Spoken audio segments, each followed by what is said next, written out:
Namo tassa bhagavato arahato samma sambuddhassa.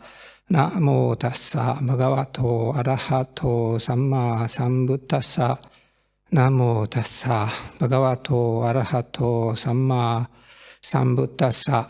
Buddhaṃ Dhammaṃ Sanghaṃ namassāmi.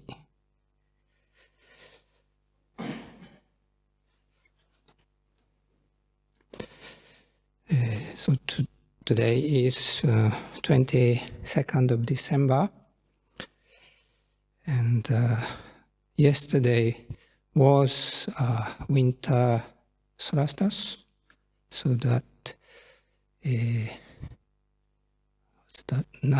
night time is the longest and the daytime was the shortest. That was yesterday, and then today it starts to change. The daytime starts longer. Somehow, still winter months are waiting for us, but just the perspective of having more light, at least to me, I can notice it gives me some kind of joy already. But it is, in terms of quantity of light, it's a dark time because of the very short period, length of time for the daylight and then a longer night. Just some time ago, this evening, I heard the deer barking in a field, so that added more the taste of quietness of this time. And yes, so for this time is a special time to us too. It's a coming Christmas Day, and also end of year, New Year. So special time, or you may say festive time if you go out to outside of the monastery. When was it? Few days ago, I had the chance to go to Bhavā to have vaccination. It was late afternoon, almost dusk time, so the Christmas decoration on the high street was pretty. It was getting dark, but then the light was even more attractive. So this is the maybe a sentiment feeling around this time, and maybe many of us might have some emotions, memories, related to either Christmas or New Year. Myself, being Japanese, the New Year day is really the big day, and Christmas also nowadays significant to the culture there too, but it doesn't have so much religious context. But certainly it has an element of festive occasion, and but also the end of the year, coming New Year. So for this time, this period of time, I've been reflecting that, and the word silence came up to my mind often. I think it's more appreciation of silence, particularly I've been appreciating that when we have a sitting meditation together in this temple, either in the evening or in the morning. In the morning, particularly, I notice, and maybe I would use the words the purity. Maybe that is to do with my state of mind too. In the morning, maybe some of us or many of us may experience a struggle to come out from the bed, but the day just started, So the body and mind is, we can say, something refreshed, new, not spoiled yet. So in that sense, the purity, pureness, pure moment, pureness of the moment is something I can appreciate. And this silence, silence. It's not what I appreciate. What I appreciate, this silence, is not necessarily talking about things opposed to the sound or even noises or absence of noise. So, not like try not to have any sound, noise, diffusing or feeling against. Not that, more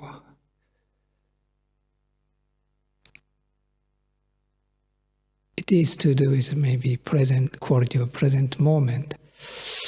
Another word that comes up to my mind is Rumpo Smedo's word, surrender to the present moment.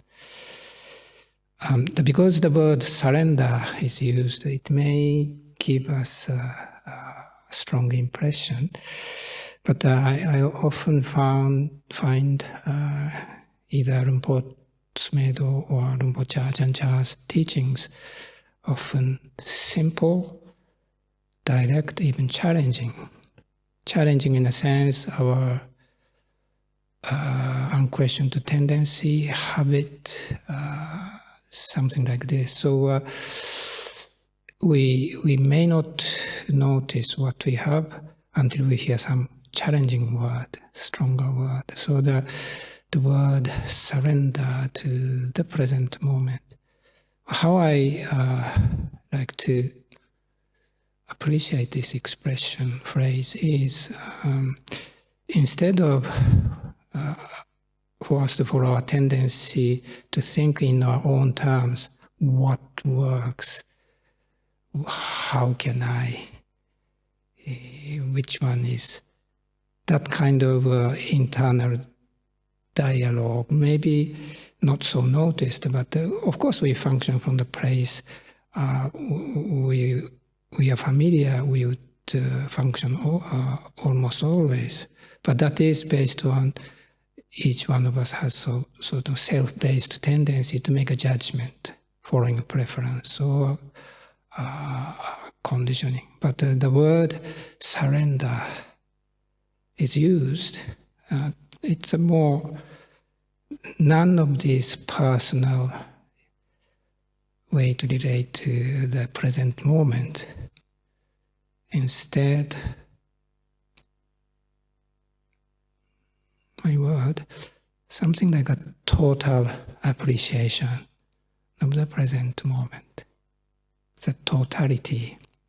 Because once our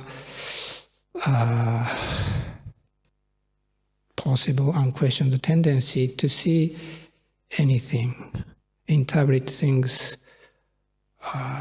everything in our own personal way, either noticed or unnoticed.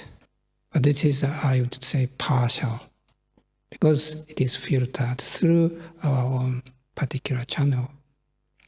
But when we hear this word, surrender, so again I have to say, if you feel surrender, it's just some of us may have kind of resistance, even aversion to that kind of word, but just settle into the phrase quietly and gently, and then when we touch this word surrender, so I hope that the way I would interpret the total appreciation of this moment would make more sense, totality of this moment. So I said silence.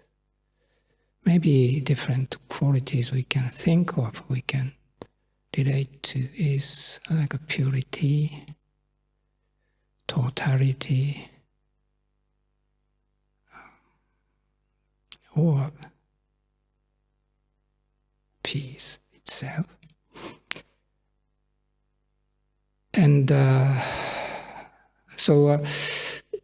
again, I like to talk about the word silence, because silence is obviously what silence means: absence of sound, absence of noise. That's how we maybe define the word. So, but when the silence I'm talking now is not necessarily that. And one example, maybe this can be an example. Many years ago, before I came to UK, I was staying at one of the branch monasteries of Ajahn lineage in Thailand. I was there nearly 10 years. Anyway, so it goes back to many years ago. And following the tradition there, the monastery allowed some people to have a temporary ordination for the Vasa, 3 months range residence. And here, of course, to become fully ordained, we need to have quite a process of preparation and then living through. But there, the tradition allows people to have temporary ordination. Nowadays, even getting shorter, but traditionally 3 months to finish one Vasa, Pansa, 3 months. Having tried to have a taste of living as a mendicant, leading a very virtuous life, even though they will go back to lay life, but usually in their 20s or 30s, sometimes even later, but that gives a very different perspective to the life later on, not only to the person himself, but also his family or others. And actually one aspect is to have this opportunity to, in dedication to his family, their family, or whoever they wish to. So this tradition, it's foreign to us. But when I came across, I couldn't really appreciate it at the beginning, because, well, we have to go through 2 years or something like this, and what is this shortened one? But actually having seen those temporarily ordained monks, their experience, how they appreciate it, they actually learn a lot. And then that's actually continue to stay in their life, in their heart, as expected. So it's also good for me to learn. Anyways, 1 year we had a young man, I think he's still in his 20s, and he's actually a professional singer of modern music or popular music. And I didn't know anything about music scene in Thailand, but we were told he was actually quite well-known pop singer in Thailand. Even this actually made me think, wow, okay, and to be in a world of, let's say, entertainment, and this is all sorts of sensual pleasure to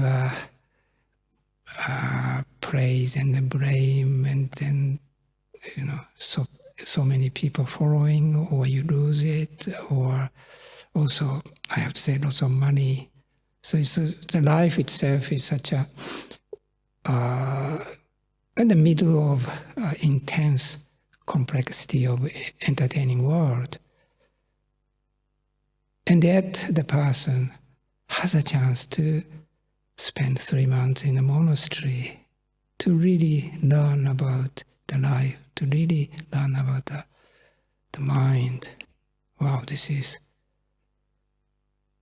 what a skillful thing to do. So I was, again, very much impressed and touched. Of course, this is his own choice.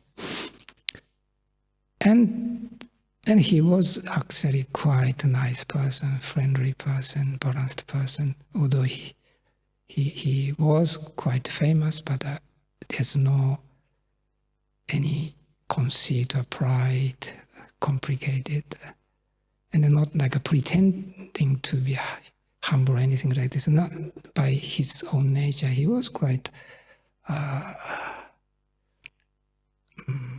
kind and, well, I would say, nice person. And he was talking to one of the lay senior practitioners, and he was saying something like, well, when I meditate, quite regularly the music will come to my mind. We can imagine. So he was probably struggling with it, and he somehow had a chance to talk with a lay senior practitioner or experienced practitioner. It was she. So I heard or overheard her saying, well, this is a vipaka of being a singer. Vipaka is a consequences or result. And it is, I think it is correct to say this.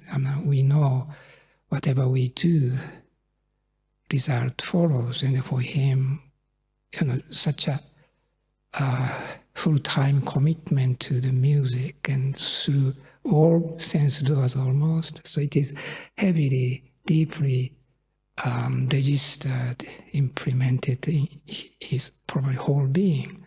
Naturally, once come to the quietness, you can't pretend. All these stuffs are occupying his mind. It doesn't surprise us. But when I heard that comment, oh, this is a vipaka of being a singer or a musician, I felt like almost like what's the word? Comment of failure. You made a mistake, that's why you suffer. Maybe not that bad, but just as if I heard as if because you lived in such a environment, therefore for you to practice is very difficult, or impossible. Sorry, I'm just exaggerating. But when I heard this, I thought about it. Does it mean if the person had that kind of background, he doesn't have a chance to learn? Well, okay, the context of today, silence, what I'm talking about, that I'm talking now, for him, can he not experience or relate to the silence what I'm talking about? Is he blocked from that chance, opportunity? I don't think so. If the silence I'm sharing is about absence of noise, sound, yes, would become his background can or should become big obstacles. If you are to eliminate all the noise, sound from the background everywhere, your mind becomes occupying nothing, so that then you can experience silence. But I don't see in that way. Or silence I'm talking about is not about the absence or amount of sound we have or we do not have. So for him, this musician, I'm not sure what he's doing right now, By now he should be in his 40s, 50s. But with this background, is he or are we blocked from today's theme, in my theme, blocked to appreciate silence? No, I'm not saying this. So what is the silence? And how... so tonight, I can think to explore this theme of silence in a different ways. But tonight, I like to say silence. This silence is silence from Bhavā, becoming. This is a Buddhist term, becoming, or Pali word, Bhavā. I hope people are familiar with this. And when I think of the Buddhist teaching, this is unique concept, very useful concept to reflect on how we are, what we are. Like when we list our defilements, greed, hatred, delusion, yes, this is actually, I can say this is a drive for us to be in this world, or the world of samsara. It's the main drive, greed, hatred, delusion. It is also essential part of Buddhist teaching. But this way of explanation, I would say in other religious teachings, it's not uncommon, maybe different way of using the terms, but we are aware, and it doesn't matter which religion, or even non-religion, doesn't have to be religion, but just when we think of how we are, what's happening in us, what kind of things are driving us, it's not that difficult to notice this. And we know this is quite a significant part. So greed, hatred, delusion, this is a Buddhist way of saying it, and it is important thing to recognize. But Bhavā, becoming, this is quite unique. Well, I have to say I don't know other religions or other approach, spiritual approach or anything, what they would say. I'm not knowledgeable at all, but I'd like to think this idea or concept of becoming. So silence from becoming, silence from Bhavā. This is how, what is the silence I'm talking about? So just thinking of Bhavā maybe makes the idea, theme of silence, makes clearer.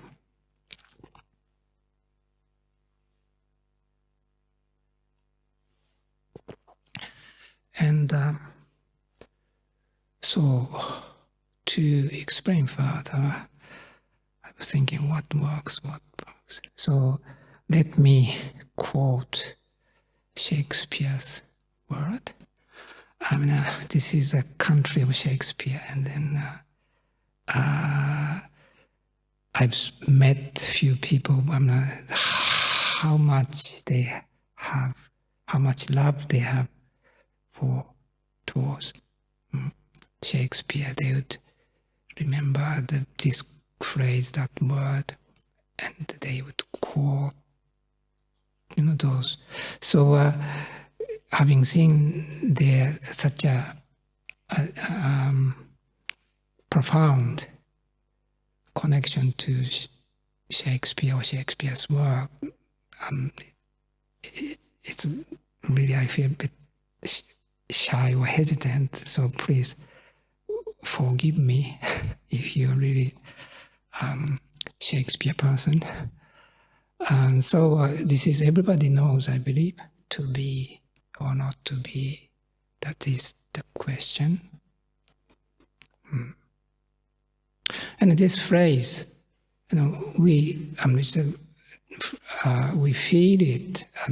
Okay, this is the cry of Hamlet. It's as an expression of suffering. And then we know, yes, this is particular. It is in particular context of Hamlet, but still this suffering, taste of suffering, we can relate to. That's why this phrase is really reaches our heart, regardless of the cultural conditioning or characters or generation. So really, I'd like to say this is the expression of human suffering, or suffering in a samsara. To be or not to be, that is the question. And now I'd like to introduce a word or a phrase from Douglas Harden. I'm not sure how many people would know. This is a English contemplative or philosophical thinker or meditator. He lived almost 100 years and he died about 15 years ago. So you may say he lived in most of 20th century plus beginning of this century. And when he was young, maybe in his 20s or something like this, he was in some part of Himalaya, and then he had the so-called self-awakening experience. I think our library has a small book, his first book, Having No Head, something like this. So after having this self-realizing experience, probably he explored further, but also he started to share his experience in a very unique way, writing books, yes, but also having quite interesting workshops. And one of the books, well, anyway, the phrase from him is this: to be or not to be, that is the answer. To be or not to be, that is the answer. I liked it, and I like it. Well, yes, when you hear this, maybe the first impression or response to this phrase, to be or not to be, that is the answer. Huh? How? Where is the answer? You see, because when we say to be or not to be, naturally, what comes is, yes, this is a question, right? But instead, the word comes, the answer. So, people, the mind may wonder, wait a second, why, where, how, where is answer? No, question, this is a question. Strange, how? It may be a honest experience, something like this. Because we want to figure it out.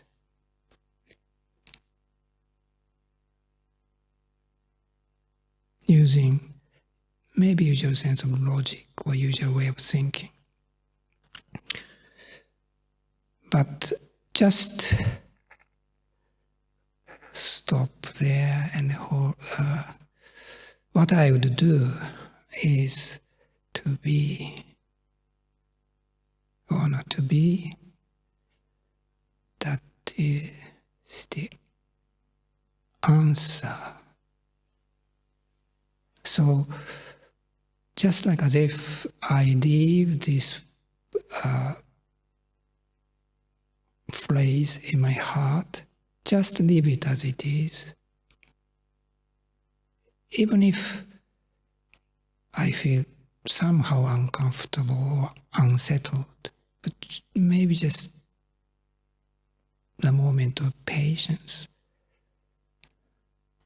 and then let it settle. So what comes? What would happen? To be or not to be? That is the answer.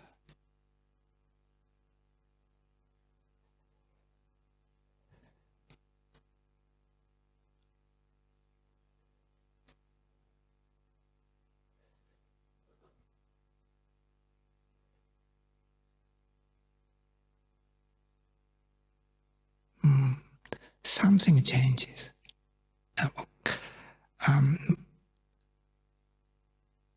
Sense of ease, sense of relief, sense of lightness, something like this. I like this exercise. Starting from to be or not to be, that is the question. Very clear, very familiar, very true to us. This is how we live, how we even struggle, how we need answer. How can I wear what, whether? Nothing strange. It really touches our heart. Then to be or not to be, that is the answer.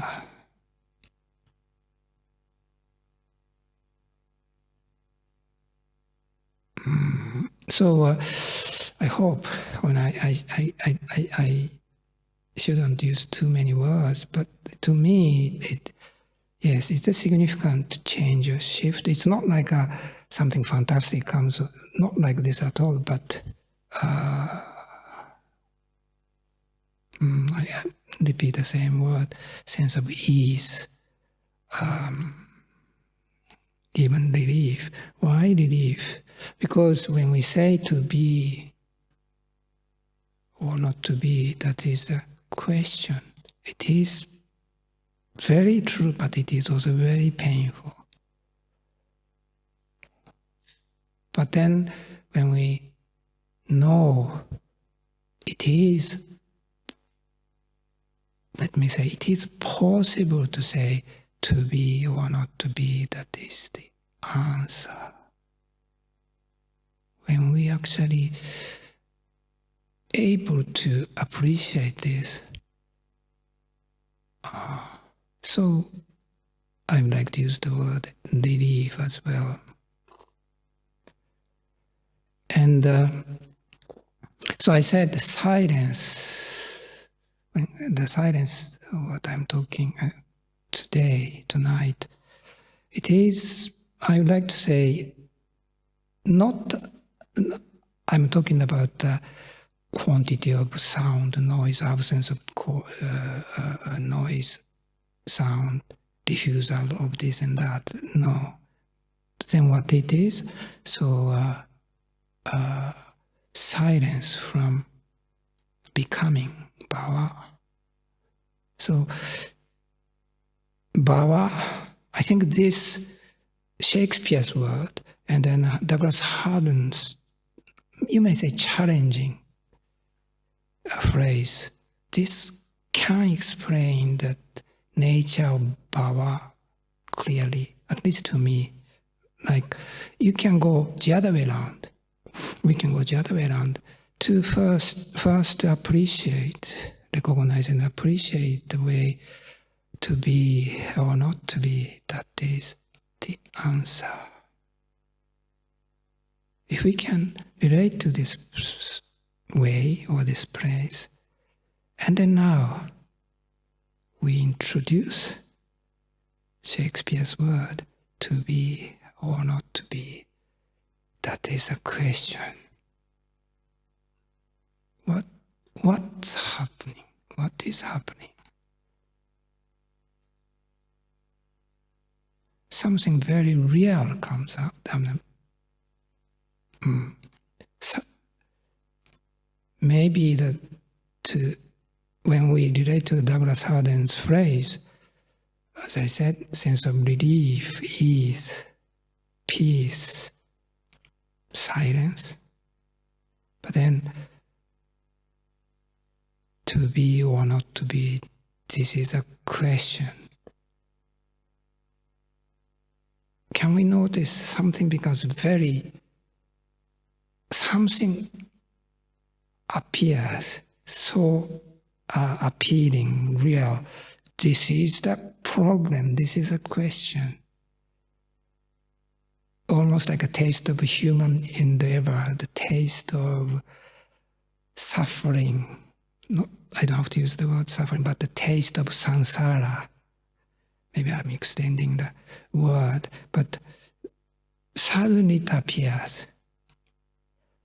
When we relate to Douglas Harding's word, I can say this also the quality of silence. But then,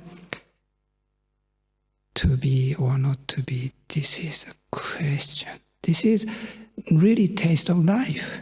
This is how we endeavor, how we struggle, we know, and we feel this is real, this is true. But once we do this kind of mental exercise, if you like, starting from Douglas, to introduce this word anew. So this is, to me, very good example of moment of Bhavā. It's sometimes, we are very familiar, we know this phrase, but what is Bhavā? And particularly when we live in this kind of peaceful environment, we start to know what is Bhavā, or we become familiar with the idea of concept of Bhavā. But this, when I reflect, quoting both, how actually moment of Bhavā arises, it gives me a very good example.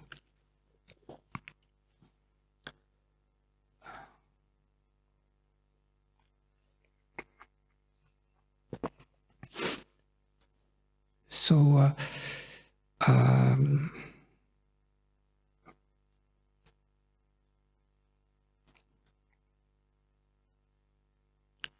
so this silence,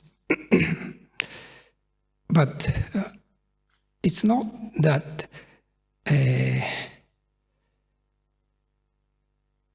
silence or peace or totality, purity. I said this verb versus the world of samsara, or the world we have to say to be or not to be.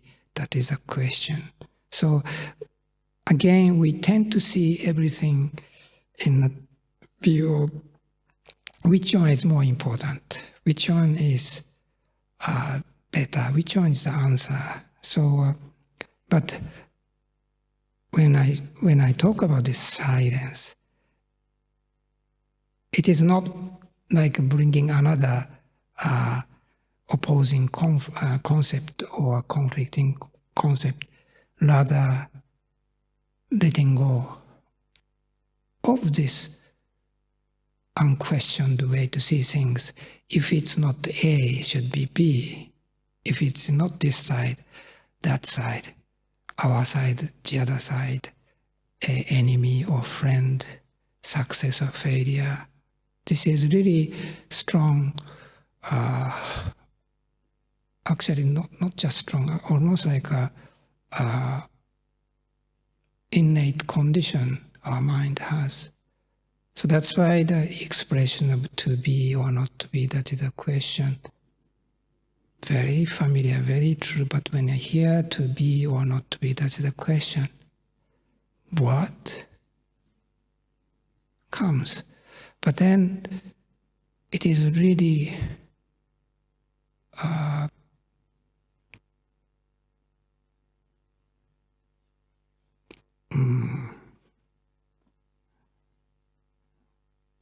this wonderful thing to experience. Actually, it is possible to say, to be or not to be, that is the answer. Yes, we appreciate human endeavor. We try hard. We, in many ways, I'm not saying this is just a habitual movement in our samsaric realm, samsaric world. No. That is another way to have aversion to the samsara world.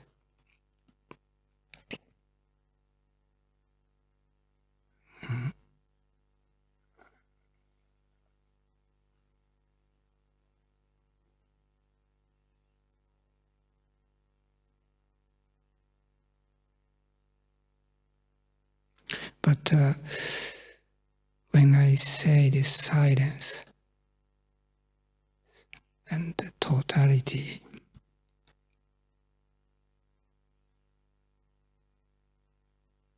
if this world of samsara, human endeavor, the world of to be or not to be, that is a question. If that is everything, there's nothing else.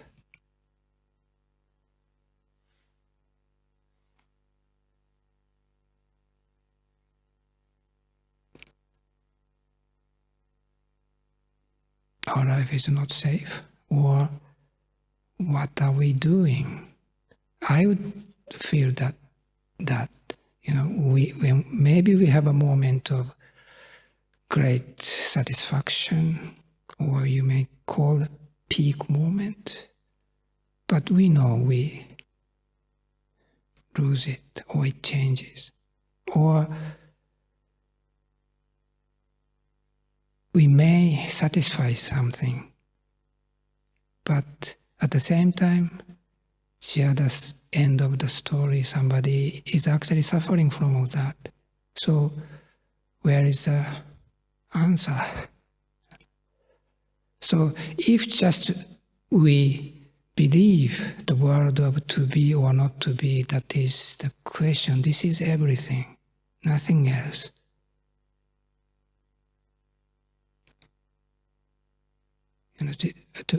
So how can we find the answer? I would say this is the pain of samsara, dukkha. Well, dukkha, there are three kinds.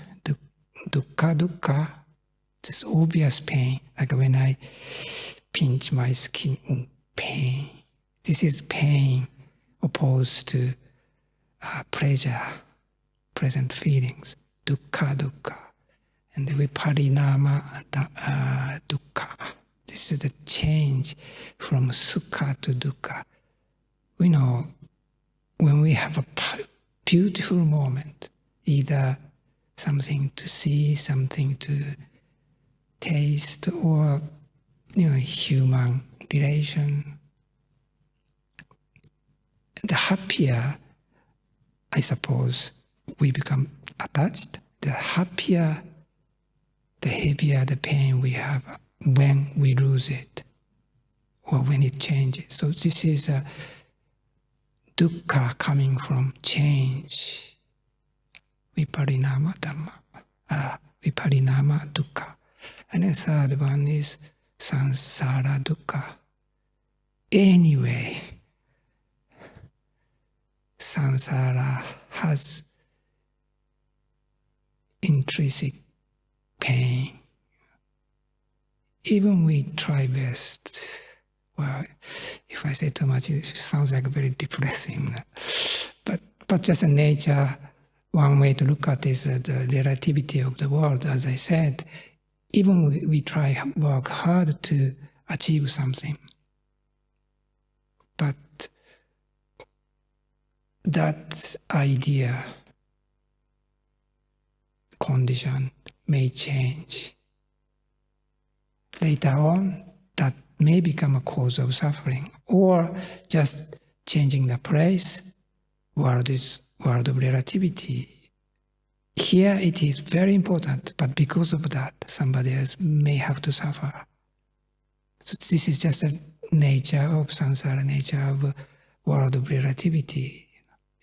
So if this is everything, how can we find the answer to be or not to be? That is the question. Yes. Where is the answer? Where? So just once more, to relate to the phrase to be or not to be, that is the answer.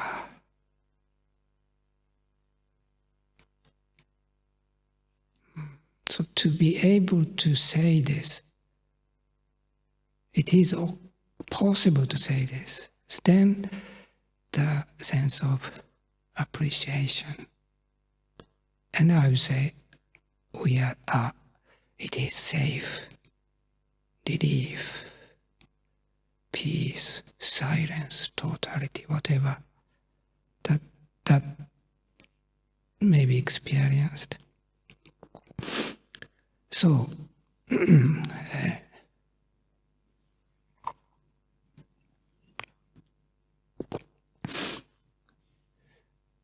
so I'm talking about the silence and also quoting the Douglas Hardin's word, the silence from becoming and nature of samsara.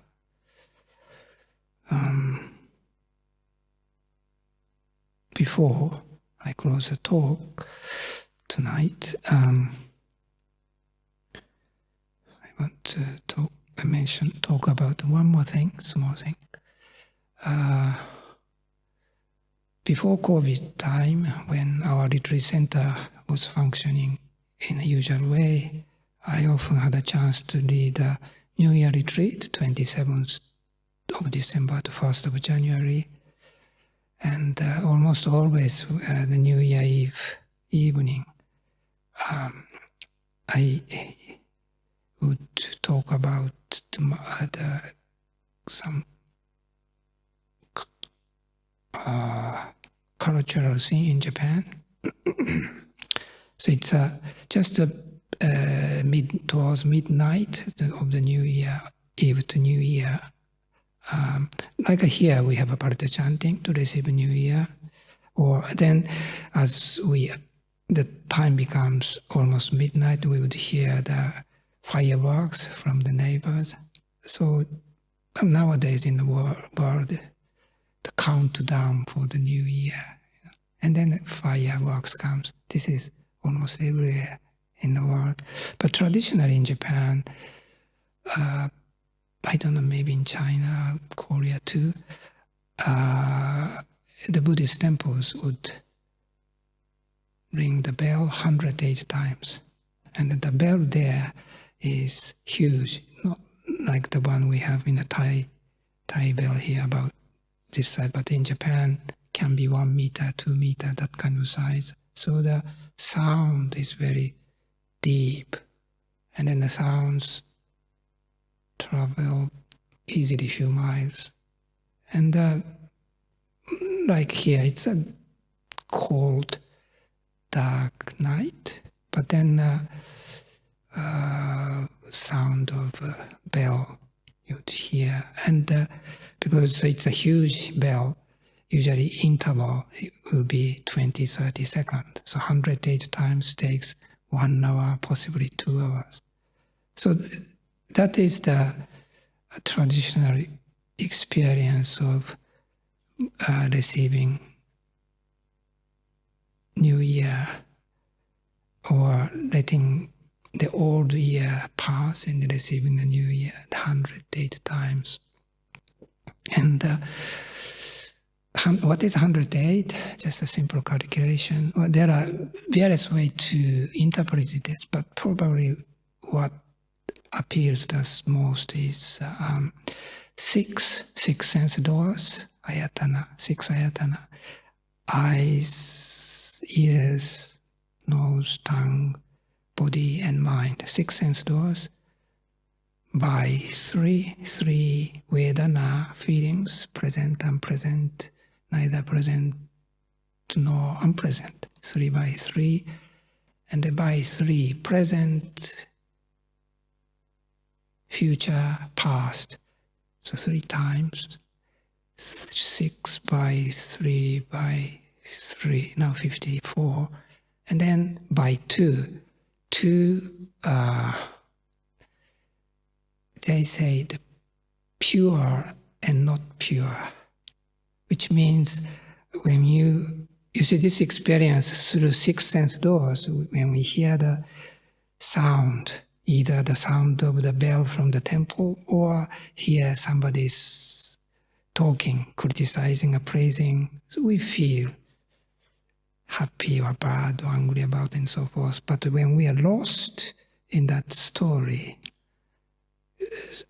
that is considered leading to suffering, right? So it is a not pure moment. But if we have a clarity of a mind, or mindfulness, if you like, we just experience as it comes. So the pure way of experiencing each moment, or we become identified with various feelings and so forth, and are lost in the stories and leading to the suffering. I think this is also quite common everyday experience. So 100, so 2 kinds. So 6 by 3 by 3 by 2 becomes 108, which means anything, each moment, every moment we experience is one of these 108 categories. And just ringing this bell at the end of year, just before receiving a new year, as if this symbolizes everything of the year. Maybe we had a happy moment, painful moment, moment of success, moment of total confusion, peaceful moment, very complicated, and so forth. Many things, And we just receive, listening the bell, and then silence in between. So to me, the whole thing of listening or hearing the sound of bell 108 times itself, just experience of silence. So I didn't think so much about this, because it's just a cultural thing, Buddhist things. I didn't think so much about it when I was a layman in Japan. But now, yes, I appreciate it very much. Very skillful way to let the old year pass and then receiving new year.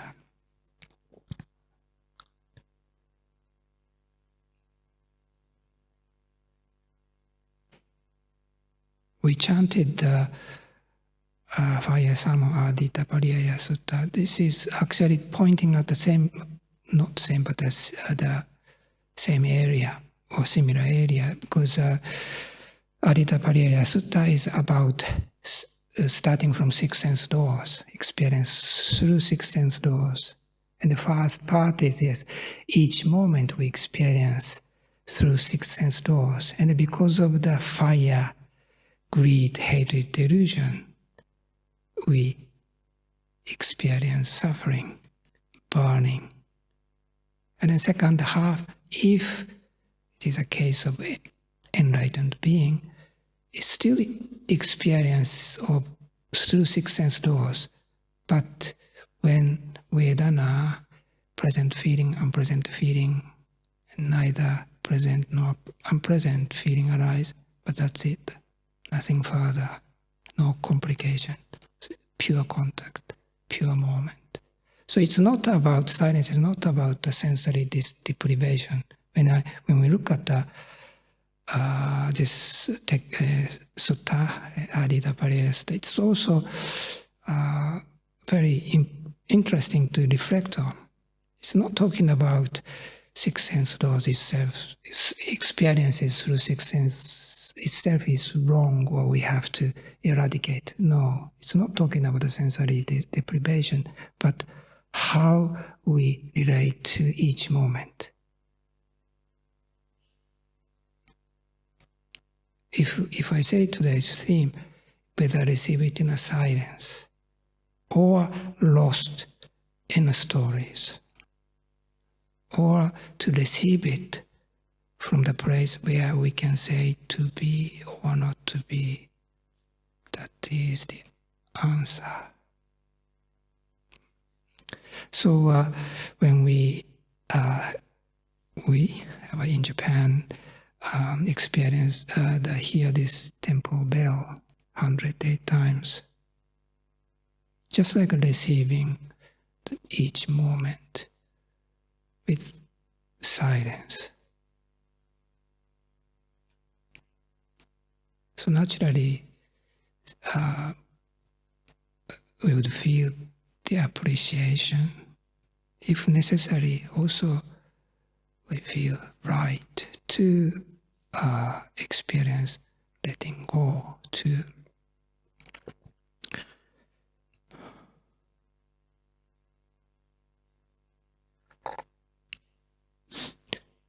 Okay, so I spoke enough for this evening. Silence, Bhavā, becoming,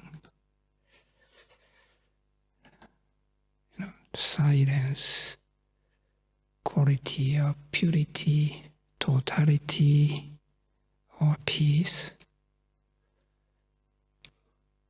Totality is there, but once we choose to go the channel of becoming, then story follows. Suffering comes. Totality, from the totality, experience of totality, place of totality, to we narrow our experience to partial one, based on our views, conditioning, and so forth. But it is possible to remember the place of totality. Silence. Okay, thank you very much.